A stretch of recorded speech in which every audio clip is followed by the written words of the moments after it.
राजसूय यज्ञ का प्रारंभ। वैशंपायन जी कहते हैं, जन्मेजय, धर्मराज की सत्यनिष्ठा, प्रजा पालन में अनुराग और शत्रु संहार देखकर सारी प्रजा अपने आप अपने धर्म का पालन करने लगी।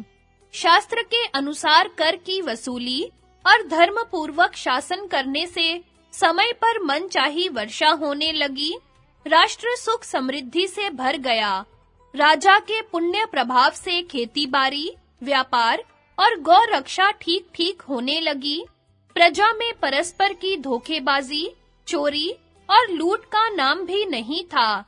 राज कर्मचारी झूठ नहीं बोलते थे। धर्मराज के धर्माचरण से अतिवृष्टि, अनावृष्टि, रोग, अग्नि आदि का भय न रहा। लोग उनके पास भेंट देने या प्रिय कार्य करने के लिए ही आते, युद्ध आदि के लिए नहीं। धर्मानुकूल धन की आमदनी से कोष भरा पूरा एवं अक्षय हो रहा था। जब धर्मराज ने देखा कि मेरे अन्न, वस्त्र, रत्न आदि के भंडार सर्वथा पूर्ण है, तब उन्होंने यज्ञ करने का संकल्प किया। मित्रों ने उनसे अलग-अलग और इकट्ठे होकर भी आग्रह किया कि यही यज्ञ करने का शुभ समय है। अब शीघ्र ही यज्ञ आरंभ कर देना चाहिए। जिन दिनों लोगों का आग्रह सीमा पर पहुंच गया था, उन्हीं दिनों भगवान श्री कृष्ण स्वयं ही वहां पधार गए। जन्मेजय, भगवान श्री कृष्ण स्वयं ही नारायण है। वे ही वेद स्वरूप है और बड़े-बड़े ज्ञानियों के ध्यान में आने वाले हैं। जड़ चेतनमय जगत में वे सबसे श्रेष्ठ एवं विश्व ब्रह्मांड के उद्गम स्थान तथा प्रलय स्थान हैं।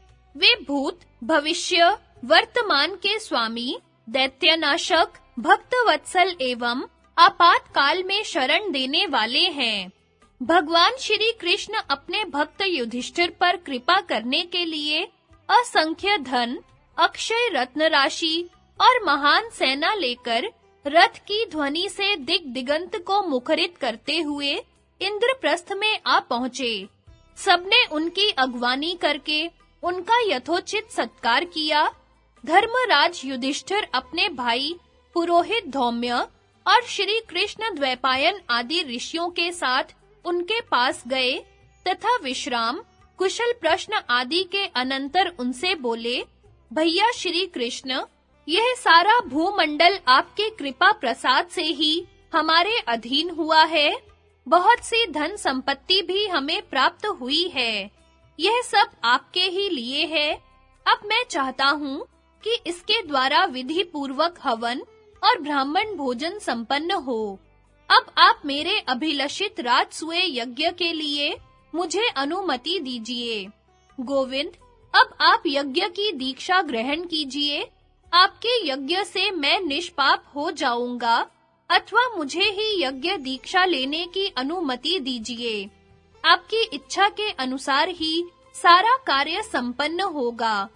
भगवान श्री कृष्ण ने युधिष्ठिर के गुणों का वर्णन करते हुए कहा, महाराज, आप सम्राट हैं, आपको ही यह महायज्ञ करना चाहिए।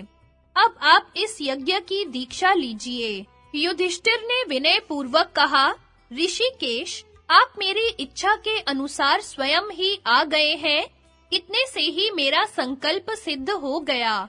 अब यज्ञ संपन्न होने में कोई संदेह नहीं रहा।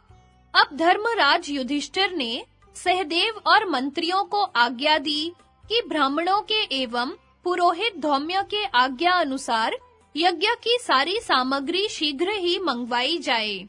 अभी धर्मराज युधिष्ठिर की बात पूरी भी नहीं हो पाई थी कि सहदेव ने नम्रता से निवेदन किया, प्रभो, आपकी आज्ञा से पहले ही यह काम हो चुका है। इसी समय महर्षि श्री कृष्ण द्वैपायन तेजस्वी, तपस्वी और वेदज्ञ ब्राह्मणों को ले आए।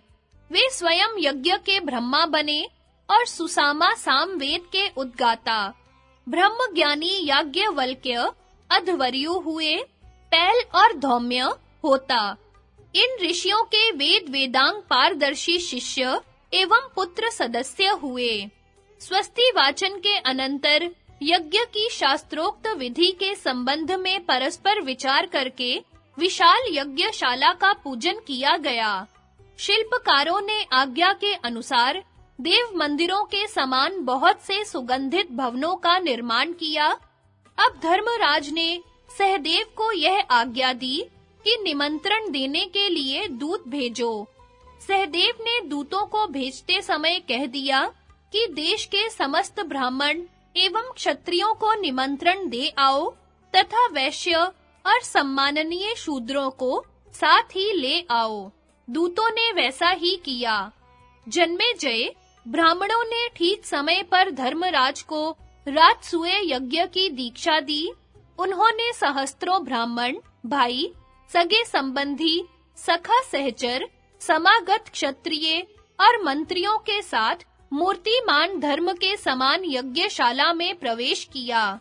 चारों ओर से शास्त्र पारंगत, वेद वेदांत में निपुण झुंड के झुंड ब्राह्मण आने लगे।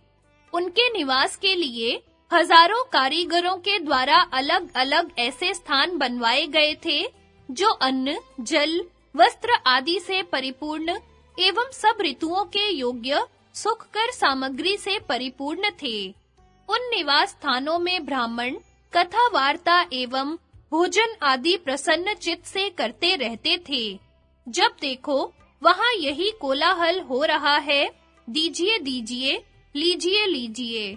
धर्मराज युधिष्ठिर ने भीष्म, धृतराष्ट्र आदि को बुलाने के लिए नकुल को हस्तिनापुर भेजा। उन्होंने वहां जाकर सबको सत्कार पूर्वक विनय के साथ निमंत्रण दिया और वे लोग बड़ी प्रसन्नता से निमंत्रण स्वीकार करके ब्राह्मणों के साथ वहां आए। पितामह भीष्म, आचार्य द्रोण, प्रज्ञाचक्षु धृतराष्ट्र, महात्मा विदुर, कृपाचार्य, दुर्योधन आदि सभी कौरव, गांधार देश के राजा सुबल, शकुनी, अचल, वृषक, कर्ण, शल्य, बाहलीक, सोमदत्त, भूरी, भूरिश्रवा, शल, अश्वत्थामा, जयद्रथ, द्रुपद, धृष्टद्युम्न, शाल्व, भगदत्त, पर्वतीय प्रदेश के नरपति, बृहद्वल, पौंड्रक, वासुदेव, कुंती भोज, कलिंगाधिपति, वंग, आकर्ष, कुंतल, मालव, आंध्र, द्रविड़, सिंहल, कश्मीर आदि देश के राजा, गौरवाहन, बाहलीक देश के राजा, विराट और उनके पुत्र, मावेल, शिशुपाल और उसके लड़के, सबके सब यज्ञ भूमि में आए। यज्ञ में समागत राजा और राजकुमारों की गणना कठिन है। सभी बहुमूल्य भेंट ले लेकर आए थे। बलराम, अनिरुद्ध, कंक, सारण, गद, प्रद्युमन, साम, चारुदेशन, उल्मुक आदि समस्त यादव महारथी भी आए। धर्मराज की आज्ञा से सभी समागत राजाओं को सत्कार पूर्वक अलग-अलग स्थानों में ठहराया गया। उनके लिए जो स्थान बनवाए गए थे, उनमें खाने-पीने की सारी सामग्री, बावलियां और हरे-भरे नयन मनोहर वृक्ष थे। स्वागत सत्कार के बाद सब लोग अपने-अपने निवास स्थानों में ठहर गए। धर्मराज युधिष्ठिर ने भीष्म पितामह और गुरु द्रोणाचार्य के चरणों में प्रणाम करके प्रार्थना की, आप लोग इस यज्ञ में मेरी सहायता कीजिए। इस विशाल धनागर को अपना ही समझिए और इस प्रकार कार्य कीजिए जिससे मेरा मनोरथ सफल हो। यज्ञ दीक्षित धर्मराज ने उन लोगों की सम्मति से सबको एक-एक कार्य सौंप दिया। दुशासन भोजन संबंधी पदार्थों की देखभाल में, अश्वत्थामा ब्राह्मणों की सेवा शुश्रूषा में और संजय राजाओं के स्वागत सत्कार में नियुक्त किए गए। भीष्म पितामह, द्रोणाचार्य सभी कार्यों और कर्मचारियों का निरीक्षण करने लगे। कृपाचार्य सोना चांदी और रत्नों की देखभाल तथा दक्षिणा देने के कार्य पर नियुक्त हुए। बाहलीक, धृतराष्ट्र, सोमदत्त और जयद्रथ घर के स्वामी की तरह स्थित हुए। धर्म के मर्मज्ञ महात्मा विदुर खर्च करने के काम में और दुर्योधन भेंट में आए हुए पदार्थों को रखने के काम में लगे। भगवान श्री कृष्ण ने स्वयं ही ब्राह्मणों के पांव पखारने का काम अपने जिम्मे लिया। इसी प्रकार सभी प्रतिष्ठित व्यक्तियों ने अपने-अपने जिम्मे किसी न किसी सेवा का भार लिया। जन्मेजय धर्मराज युधिष्ठिर का दर्शन करके कृतकृत्य होने के लिए वहां जितने लोग उपस्थित हुए थे, उनमें से किसी ने सहस्त्र मुद्रा से कम भेंट नहीं दी। सभी चाहते थे कि केवल मेरे ही धन से यज्ञ संपन्न हो जाए। सेना के व्यूह, विचित्र विमानों की पंक्तियां, रत्नों की राशि, लोकपालों के विमान, ब्राह्मणों के स्थान और राजाओं की भीड़ से युधिष्ठिर के राजसूय यज्ञ की शोभा बहुत ही बढ़ गई। धर्मराज युधिष्ठिर का ऐश्वर्य लोकपाल वरुण के समकक्ष था। उन्होंने यज्ञ में 6 अग्नियों की स्थापना करके पूरी दक्षिणा देकर यज्ञ के द्वारा भगवान का यजन किया। अतिथि अभ्यागतों को मुंह मांगी वस्तुएं देकर संतुष्ट किया। सबके खा पी लेने पर भी बहुत सा अन्न बचा रहा। उस उत्सव समारोह में जिधर देखिए उधर ही हीरे मोतियों के उपहार की धूम मची है। महर्षि एवं मंत्र कुशल ब्राह्मणों ने उत्तम रीति से घृत, तिल, शाकल्य आदि की आहुति देकर देवताओं को निहाल कर दिया। दक्षिणा में बहुत सा धन पाकर ब्राह्मण भी संतुष्ट हो गए। जन्मेजय कहाँ तक कहें, उस यज्ञ से सभी को तृप्ति मिली।